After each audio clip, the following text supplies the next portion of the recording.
New at 6, reports of mail theft soaring in recent years, causing headaches for thousands of people across the country. Yeah, the Postal Inspection Service says that it's making progress in addressing the issue, but thefts continue locally and nationwide. 22 Investigates reporter Aaron Leedy has been digging into the problems plaguing the post office and the solutions to protect your mail. Aaron. The number of mail theft complaints is actually starting to decline thanks to tighter safety measures, but recent audits and investigations discovered plenty of challenges lie ahead. An ongoing problem continuing to make headlines nationwide. Just this year, police in Michigan chasing a man accused of stealing mail. Thieves caught on camera prying open mailboxes in California, and even a postal worker getting robbed at gunpoint over mailbox keys in Washington. The people who are doing this are rather brazen, rather bold. John Fox knows the feeling all too well. No high-speed chases or armed robberies in his case, but instead stolen bank cards from his mailbox last November, with thieves racking up hundreds of dollars in charges at Elkhart area businesses. The charges were between $300 and $400. Which isn't a whole lot of money, but we're retired on a fixed income, so every little bit matters. His neighbor, also a victim of around $1,000. Their mailboxes are grouped together at the end of John's driveway, 1,000 feet from his home and out of his sight. He filed a police report and also spoke with his local postmaster. The response? He indicated that there had been some thefts. Mostly in the outlying areas, typically in rural areas. John's case is just one of thousands of mail theft complaints filed across the United States, soaring 327% since 2018. To combat the thefts and also crimes against letter carriers, the U.S. Postal Inspection Service launched in May of last year Project Safe Delivery, netting 1,025 arrests for mail theft and 213 arrests for robberies against postal workers from the program's launch up until March of this year. Your employees, yes, your civil servants, they're being assaulted, are they not?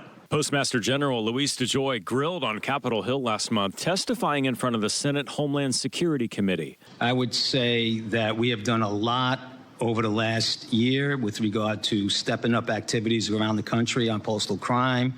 The testimony comes as a controversial reversal in 2020 under DeJoy's leadership continues to loom when postal police officers were told they could only enforce their law enforcement authority when they're physically stationed on Postal Service properties, essentially stripping their ability to protect U.S. mail and postal workers who are off-site. It was a move the Postal Police Officers Association sued over but was unsuccessful.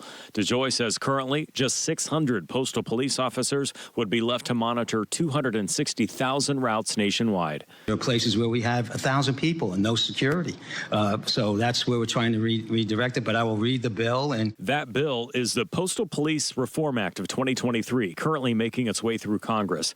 The bipartisan legislation, if passed, would clarify provisions in federal law ensuring postal officers have the authority to protect workers and the mail, whether on or off USPS-owned real estate. The Postal Service has been conducting law enforcement surge operations in cities across the country, and DeJoy is calling for increased prosecution and stronger sentences for people convicted of postal crimes. The USPS is also installing tens of thousands of higher security collection boxes. But a CBS News investigation published in April revealed the keys used to open some of them, which are highly sought after by thieves, are often lost, stolen, or broken, with no inventory system to track them, resulting in a 90% rate of mismanagement. Why is that a problem? It's a problem because the keys are critical to mail security. An audit cited in the congressional budget justification from the Office of Inspector General for fiscal year 2025 issued in March also claims that while the Postal Service has taken some technical initiatives to address the growing problem of mail theft, it has not set any milestones to track progress and has not broadly implemented any planned initiatives, adding the U.S. Postal Inspection Service has not finalized a mail theft strategy to address the issue due to staffing challenges. 22 Investigates asked the USPIS about those claims. A spokesperson responded saying that in the first 6 months of the current fiscal year under Project Safe Delivery, postal robberies are down 21%, postal robbery arrests are up 71%, and the number of mail theft complaints decreased 35%. As for John, he finally got his money back after going back and forth with his bank for months. He's now taking matters Service a step further by adding a camera at the end of his driveway and installing a locking mailbox. Make it as difficult as possible for the ne'er-do-wells to do whatever they are intending to do.